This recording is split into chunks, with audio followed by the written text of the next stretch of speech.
ovako prepoznali dva mladića, veoma ozbiljna. To su Arsa i Marko, koji su... Jeste. Ali smo i ranije, ali smo šutali. Ali i ranije, da. I vidjelo se golim okom. To je ekipica koja će ovako da poredi ozbiljnije nekim projektima, tako dalje. Maro, ti ćeš da mi pomogneš, ja znam da nisam dobar. To je prva stvar koju sam htio da vam kažem. Druga stvar koju smo kao trčanje RS pokrenuli, to je ideja da spremimo ljude da učestvujemo na Beogradskom polumaratonu. I tu ćemo svakog ponedeljka Vuja će nam, uz pomoć naših trenera, od toga kasnije, pisati neke treninge, davati uputstva i savete početnicima kako da na najlakši način da se pripreme za Beogradski maraton. Želimo da popularizujemo uopšte i trku i trčanje ne samo kao sport, nego i kao zdrav način života.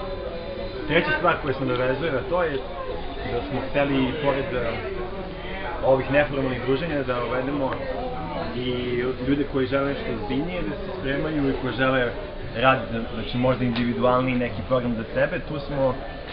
Tu smo uspostavili saradnju sa Mićom. Mig je iz Rume, trener 20 godina se bavi atletima i mene sprema za Lisabonski maraton.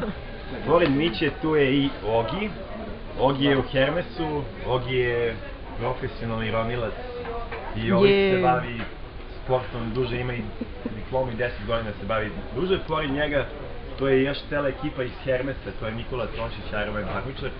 On je organizovao, da kažem, ljude, četvorica trenera, Nino, manje više tu je Luka, Čanji i... Luka, Jugoslav, ja i...